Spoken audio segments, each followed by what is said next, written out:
नमस्कार दोस्तों। After having a fair idea about the United nation यानी कि संयुक्त राष्ट्र संघ के बारे में कुछ बेसिक जानकारी लेने के बाद में आइए अब इसके अंगों के बारे में चर्चा कर लेते हैं। That is let's discuss about the organs of the United nation.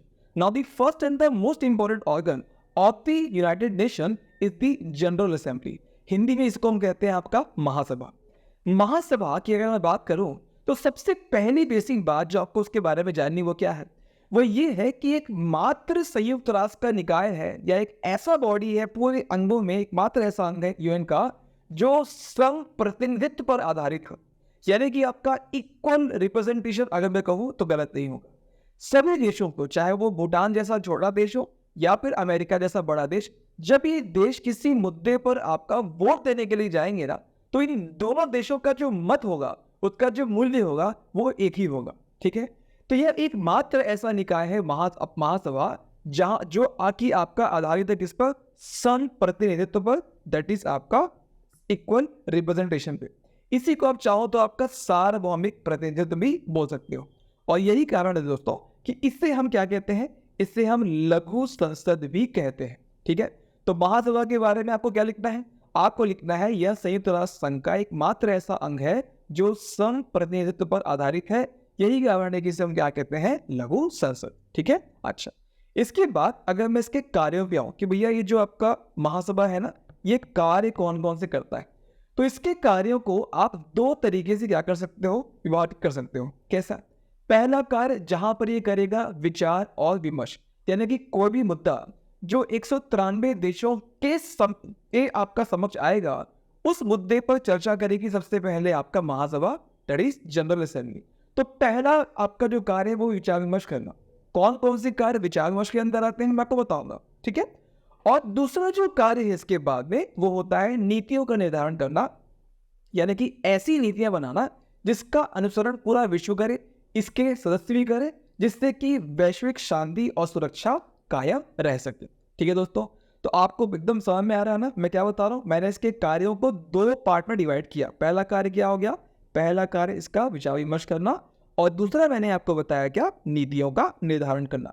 These two are the very important bifurcation of the functions of the general assembly, that is the महासभा। ठीक है, अच्छा, अब अगर मैं इसके आयोजन की बात करूं कि भाई इसके जो सभाएं हैं उसका आयोजन कैसे होता है, तो सितंबर का महीना, ठीक है, हर वर्ष सितंबर के महीने में इसकी वार्षिक महासभा का आयोजन किया जाता है। ठीक है, अब जब भी ये बैठक होती है सितंबर के महीने में, तो जितने भी महत्वपूर्ण जो विषय होते हैं ना, इस पर 2/3 बहुमत से ये जो महासभा है वो निर्णय लेती है। क्लियर है? तो जितने भी महत्वपूर्ण विषय इस वार्षिक महासभा में इस महासभा के समक्ष लाए जाते हैं, उन महत्वपूर्ण विषयों पर ये क्या करती है, 2/3 बहुमत से फैसले लेती है। अभी महत्वपूर्ण विषय का मतलब क्या होगा, कौन कौन सी चीजों को हम कहते हैं कि महत्वपूर्ण विषय है। देखिए, मान लो कोई मुद्दा ऐसा है जो वैश्विक शांति और सुरक्षा से संबंधित है, ऐसा मुद्दा, या फिर मान लीजिए किसी न्यू मेंबर को हमको क्या करना है, शामिल करना है, किसी नए सदस्य को शामिल करना है किसमें, यूनाइटेड नेशन में। तो ऐसे जो कुछ महत्वपूर्ण मुद्दे होते हैं ना, इसको हम शामिल करते हैं किसमें, इसको हम शामिल करते हैं आपका महत्वपूर्ण विषय वाली कैटेगरी में। ठीक, अच्छा, अन्य विषयों का क्या होता है, मान लो इसके इतर कोई दूसरा विषय है, मान लो नीति निर्धारण से कोई संबंधित विषय आया, तो उस पर निर्णय हम साधारण बहुमत से ले लेते हैं।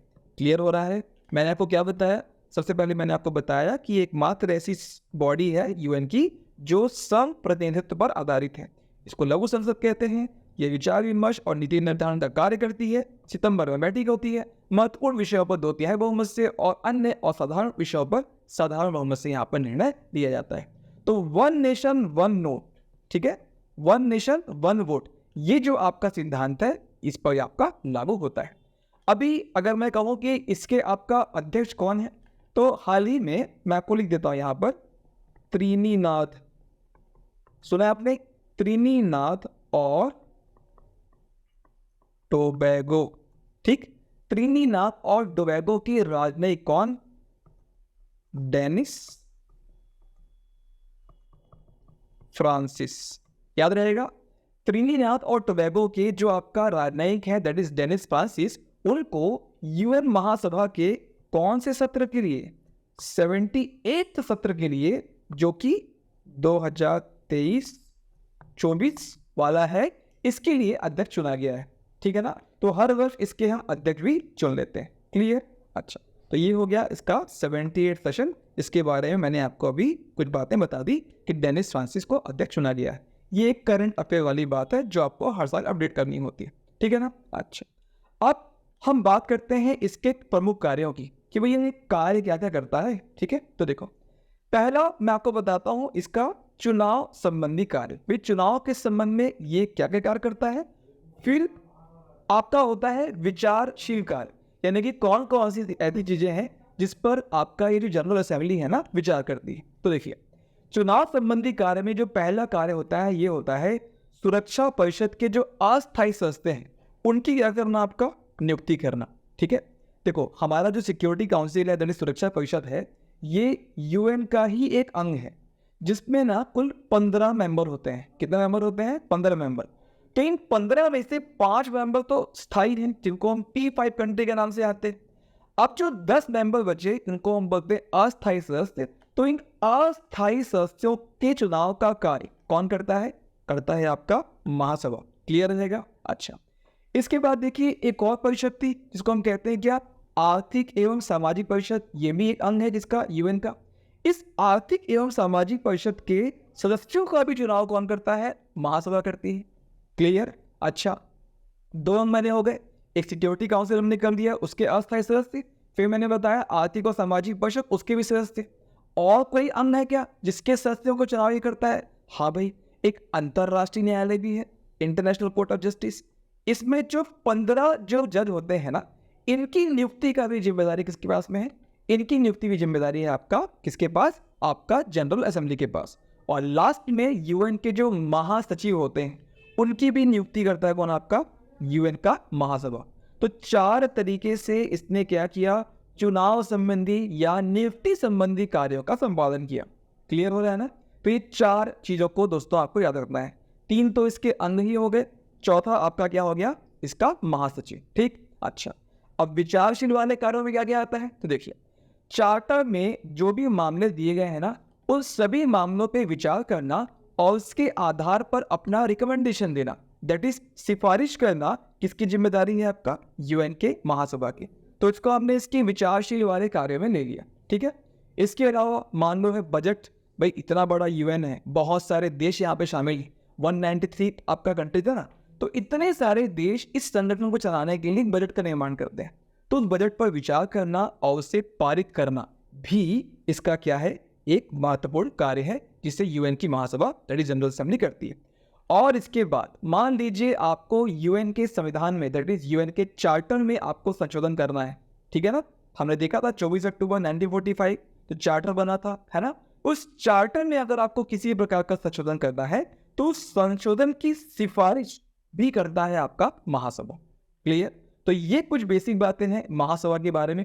अगर इतनी जानकारी आपको है तो इससे 10 नंबर का भी क्वेश्चन, 8 नंबर का भी क्वेश्चन, 4 नंबर का, 2 नंबर का आपसे आसानी से बन जाएगा। क्लियर? नोट्स अगर आपको इसका चाहिए हमारे एप्लीकेशन पे आप आ जाइए, हमारे व्हाट्सएप में आप जुड़ सकते हैं। किसी को अगर इससे संबंधित अपने आंसर चेक कराने वो हमारे सेंटर को विजिट कर सकता है। ठीक है दोस्तों, तो ये हो गया हमारा आपका महासभा। महासभा के बाद जो अगला अंग है वो क्या है? वो है आपका आर्थिक एवं सामाजिक परिषद। अब यहाँ पे आपको दिख रहा होगा स्क्रीन में, मैंने कुछ समितियों के बारे में भी आपका मेंशन यहाँ पे किया हुआ है। मैं आपको उसको बता नहीं रहा हूँ। मैं ये चाह रहा हूँ दोस्तों कि आप क्या करिए ना, पहले ना जो बेसिक है आपका इस टॉपिक का जो बेसिक है ना, इसको आप पहले अच्छा कर लो। Once you have done your basics right, उसके बाद में ना इस टाइप के टॉपिक्स में आप आना, अभी के लिए इसको छोड़ सकते हो आप। और जो लोग तीसरा चौथा मेंस लिख रहे हैं वो चाहे तो इसको एक बार देख सकते हैं, उनको इस बात की छूट है। ठीक है, आगे बढ़े। तो अगला हमारा जो ऑर्गन है वो है आर्थिक एवं सामाजिक परिषद, यूएन का ही आर्थिक एवं सामाजिक परिषद। अब देखिए, ये जो आर्थिक एवं सामाजिक परिषद है ना, ये यूएन महासभा की तरह सम प्रतिनिधित्व पर आधारित नहीं है। क्यों? क्योंकि इसके सदस्यों की संख्या कितनी होती है? 54, दैट इज 54। ठीक है, और इसके जो सदस्य हैं, जो 54 सदस्य हैं, इनको यूएन की महासभा द्वारा 3 वर्षों के लिए क्या किया जाता है? चयनित किया जाता है। मैंने आपको बताया। तो पहली बार क्या है, कितने मेंबर हैं? 54, और इनका चयन कौन कर रहा है? महासभा कर रही। ठीक है, अच्छा, ये करती क्या है? देखिए, ये जो संस्था है ना, जितने भी संस्थाएं हैं यूएन से जुड़ी हुई और जितने भी राष्ट्र हैं उनके बीच में जो भी आर्थिक और सामाजिक संबंधी मुद्दे होते हैं ना, इन सब के में इस सब के संबंध में आपस में सहयोग करने के लिए ये जो बॉडी होती है ना, उत्तरदायी होती है। क्लियर?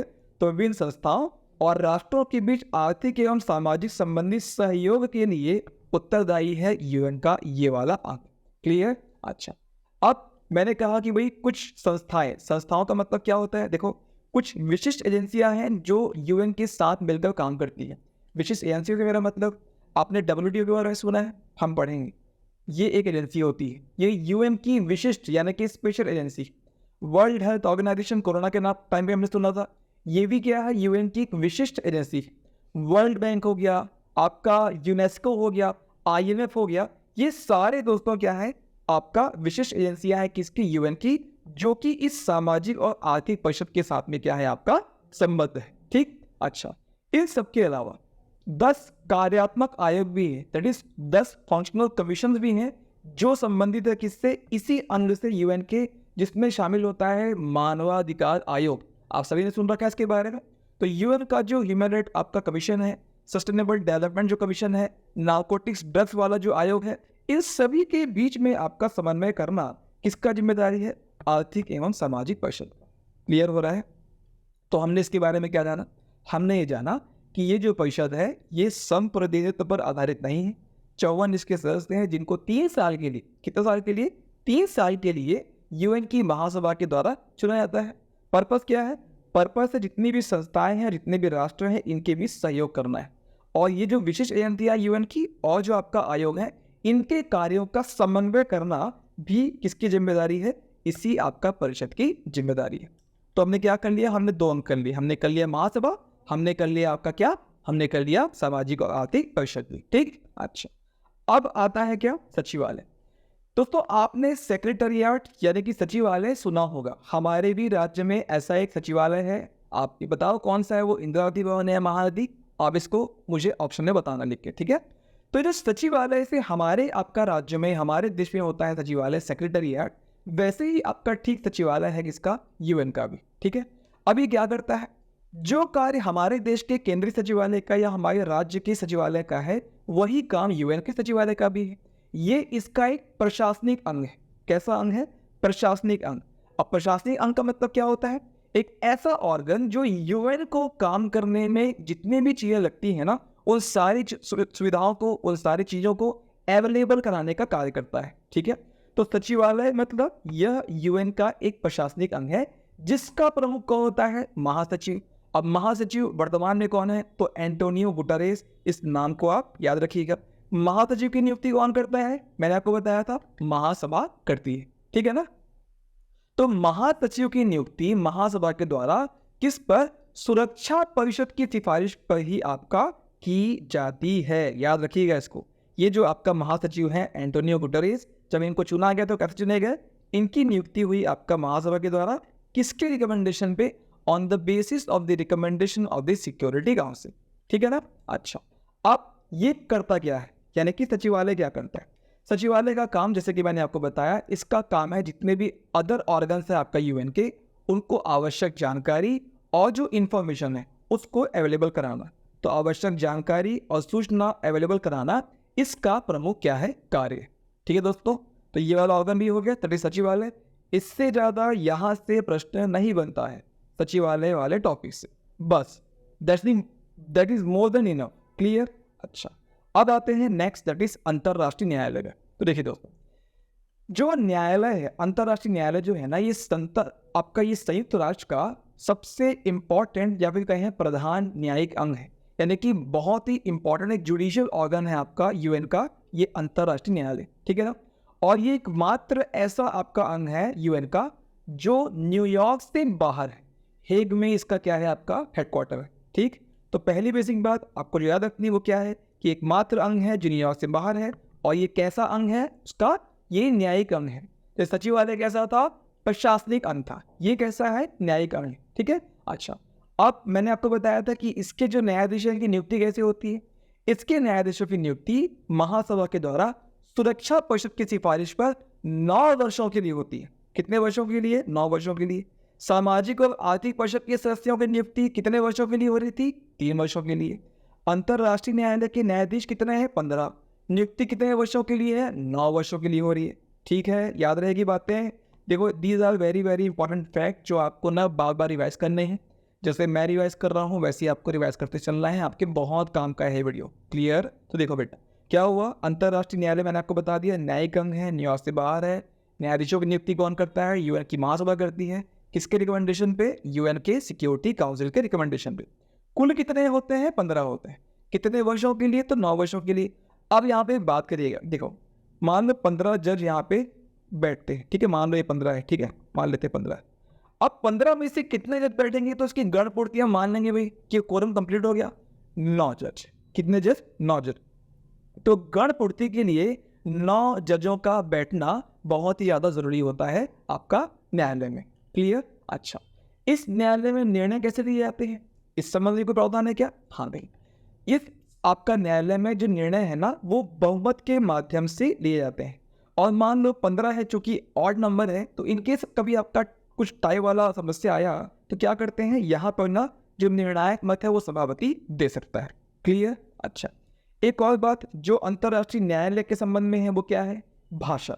यहाँ पर सिर्फ 2 भाषाओं का यूज होता है, एक है आपका इंग्लिश, दूसरा है आपका फ्रेंच। ठीक है ना दोस्तों, 2 भाषाएं यहाँ पर मिलेंगी आपको, अंग्रेजी और फ्रेंच। अच्छा, भारत के संबंध में अंतर्राष्ट्रीय न्यायालय से संबंधित कुछ बातें क्या है?